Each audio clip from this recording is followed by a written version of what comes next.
بسم اللہ الرحمن الرحیم۔ السلام علیکم ورحمۃ اللہ وبرکاتہ۔ تعارف سلسلہ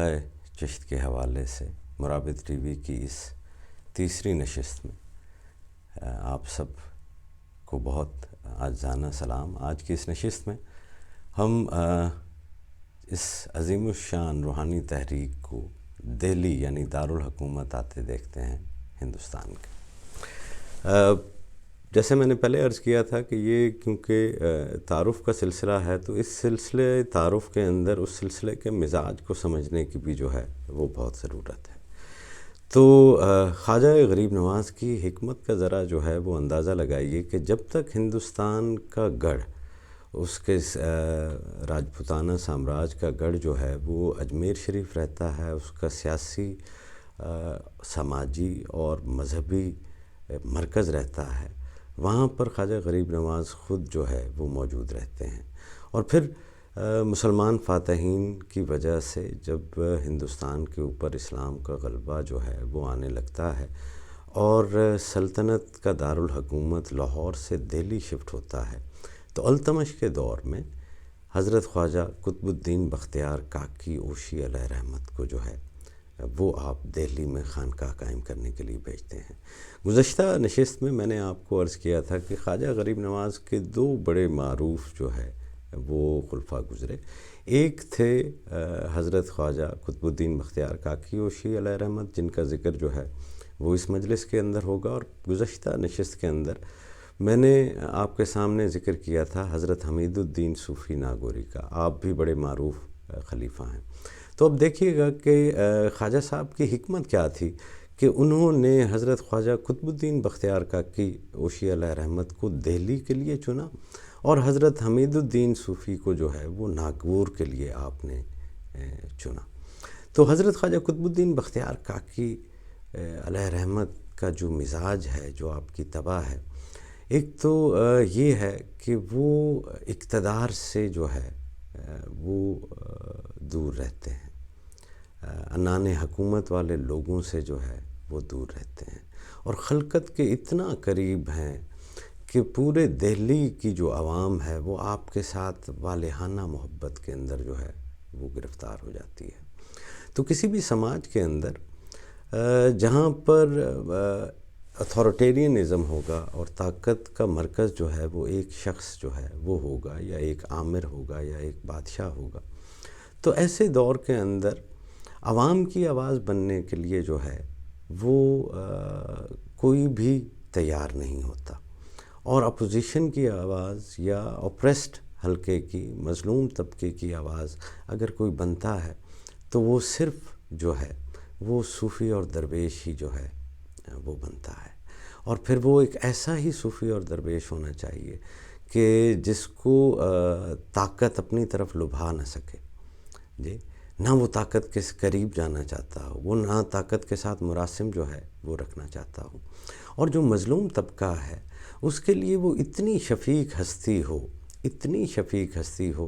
کہ مظلوم کو اگر اس کے اوپر ڈھائے جانے والے ظلم کی داد رسی نہیں مل رہی ہے تو تب بھی وہ اس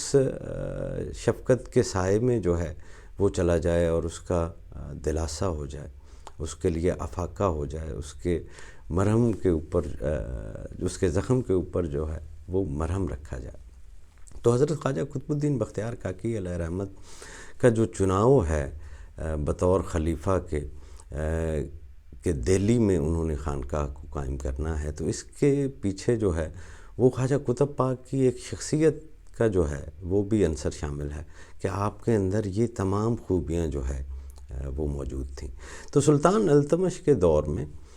حضرت خواجہ قطب الدین بختیار کاکی اوشی علیہ رحمت جو ہے وہ دہلی میں آتے ہیں، اور یہ وہ وقت ہے دہلی کا کہ اس کی تعمیر و تشکیل جو ہے وہ ہو رہی ہے، اور وسط ایشیا سے، ایران سے، ترکی سے، اور نہ جانے کہاں کہاں سے اہل علم و دانش وہاں پر آ رہے ہیں، ماہرین تعمیرات جو ہے وہ وہاں پر آ رہے ہیں۔ تو وہ اسلامی تہذیب و ثقافت کا ایک مرکز بنتا جا رہا ہے، ایک گڑھ بنتا جا رہا ہے، اور وہاں پر ایک ایسا شخص حکمران ہے سلطان التمش کے نام سے کہ جو تعلیم و تدریس کو جو ہے وہ بڑا پسند کرتا ہے، جس کا تعلق روحانیت کے ساتھ جو ہے وہ بہت گہرا ہے، اور جو علماء کی اور فقراء کی اس حد تک ادب اور تعظیم کرتا ہے کہ جب بھی وہ کسی بڑے عالم کے متعلق یا کسی بڑے اللہ کے دوست کے متعلق سنتا ہے، اس کی آمد کے متعلق شہر میں، تو خود شہر کی حدود سے باہر جا کر جو ہے وہ ان کا استقبال کرتا ہے۔ تو بالکل اسی طرح جب سلطان التمش کو یہ خبر ملی کہ خواجہ قطب پاک جو ہے وہ دہلی تشریف لا رہے ہیں، تو وہ بھی عقیدت میں شہر کی حدود سے باہر آ کر اس نے آپ کا استقبال کیا۔ اب یہ ایک اور بات ہے کہ جس ہستی کا وہ استقبال کر رہا ہے، وہ ہستی وہ چنی ہے خواجہ صاحب نے کہ جو بالکل عمرہ اور روسا کے قریب نہیں جاتی، جس کو بالکل ہی حکمران طبقہ جو ہے وہ پسند نہیں ہے۔ لیکن بہرحال آپ کا یہی رویہ رہتا ہے، آپ جو ہے وہ اقتدار سے دور بھاگتے رہتے ہیں، اقتدار والوں کی قربت سے دور بھاگتے رہتے ہیں، لیکن سلطان ہے کہ اس کی عقیدت جو ہے وہ دن بدن ہی بڑھتی جاتی ہے، اور نہ صرف سلطان کی عقیدت بڑھتی جاتی ہے بلکہ قطب پاک ایک وہ ہستی ہیں کہ تمام کا تمام دہلی شہر جو ہے وہ آپ کا فریفتہ ہو جاتا ہے، آپ کا عاشق ہو جاتا ہے، آپ کا دیوانہ ہو جاتا ہے، اور آپ کی حیثیت جو ہے وہ دہلی شہر میں اس وقت سلطان التمش کے دور میں ایک ایسے باپ کی حیثیت ہے کہ جس کے سب جو ہے وہ بچے ہیں۔ اور اس ضمن میں آپ کو آگے عرض بھی کروں گا کہ کیسے جو ہے اس کا ایک مظاہرہ آپ کی جو ہے وہ حیات سے جو ہے وہ ملتا ہے۔ تو خواجہ صاحب کے حکم پر دہلی تشریف لائے سلطان التمش کے دور میں، جو اس وقت تک سیاسی، سماجی اور تہذیبی دارالحکومت بن چکا تھا ہندوستان کا۔ یہاں پر آ کر وہ اپنی خانقاہ قائم کرتے ہیں، اور اتنی شفیق ہستی کے پاس جو ہے وہ دہلی والے جوک در جوک آنا شروع ہو جاتے ہیں۔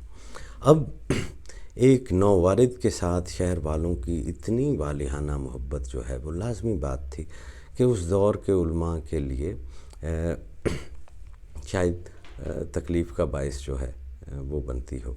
تو شیخ الاسلام جو تھے سلطان التمش کے دور میں، ان کا نام تھا نجم الدین صغری۔ تو نجم الدین صغری کو جو ہے وہ شیخ قطب سے جو ہے وہ مخاصمت کا جو ہے وہ ایک جذبہ ان کے اندر جاگتا ہے،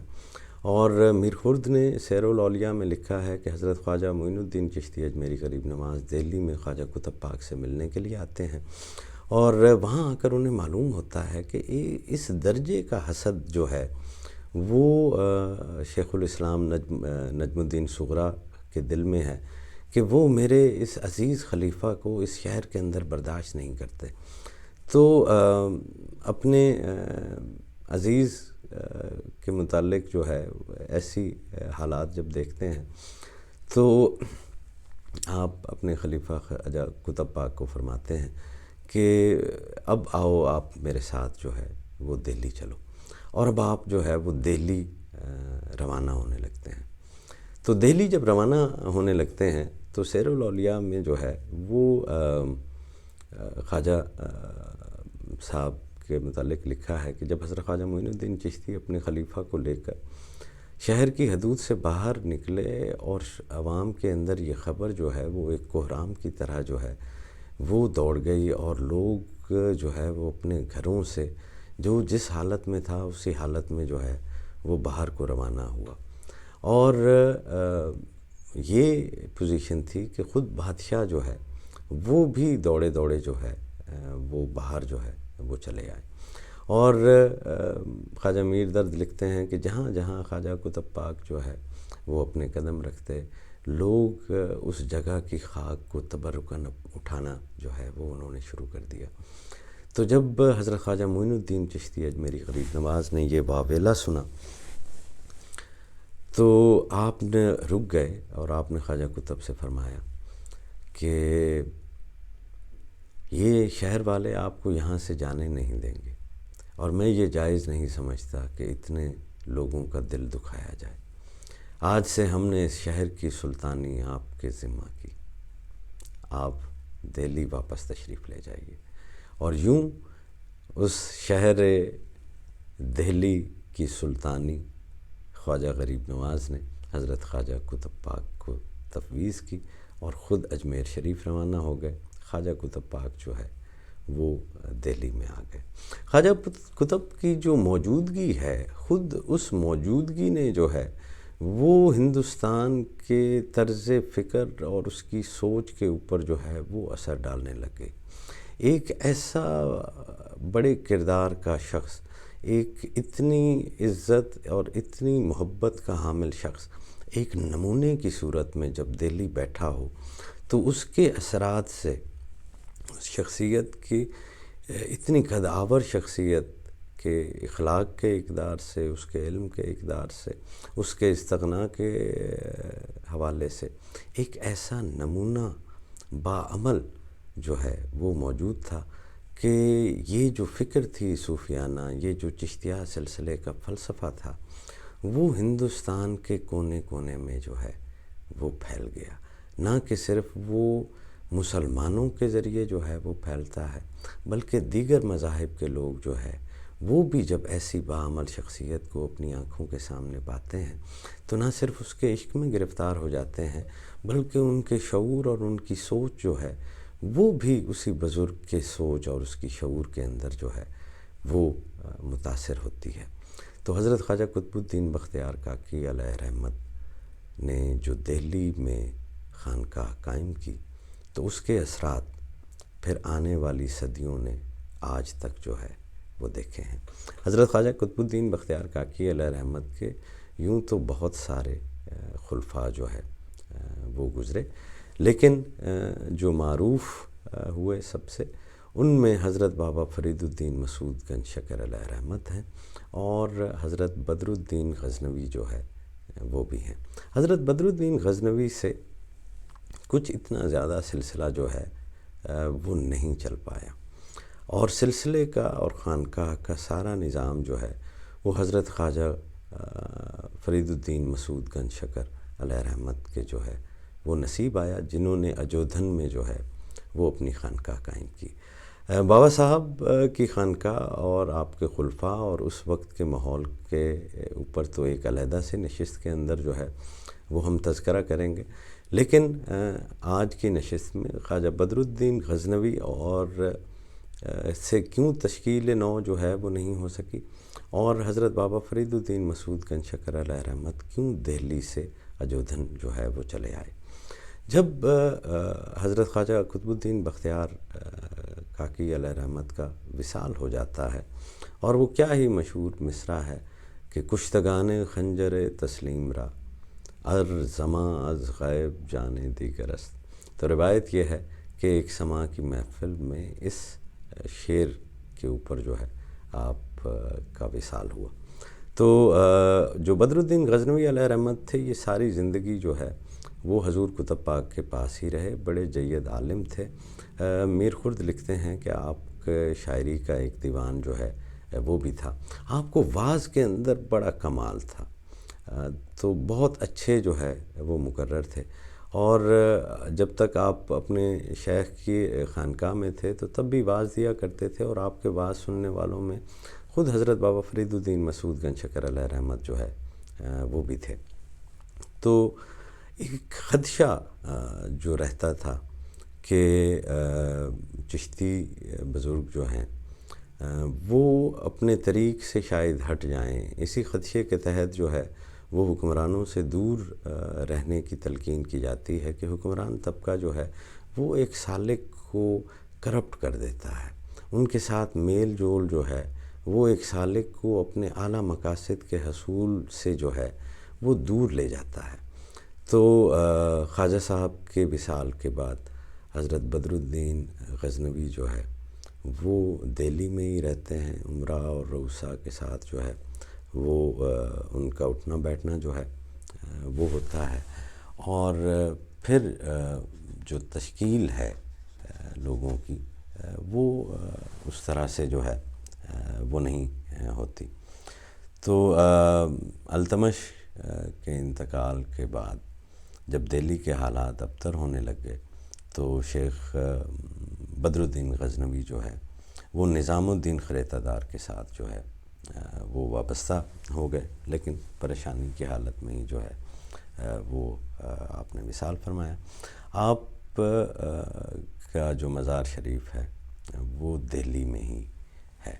آنے والی نشست کے اندر ہم حضور بابا صاحب کے دہلی سے اجودھن سفر کے متعلق جو ہے وہ آپ کو بتائیں گے، اور جماعت خانہ فریدیہ اور پنجاب کے اندر اس وقت کیا ثقافتی اور تہذیبی، معاشرتی اور معاشی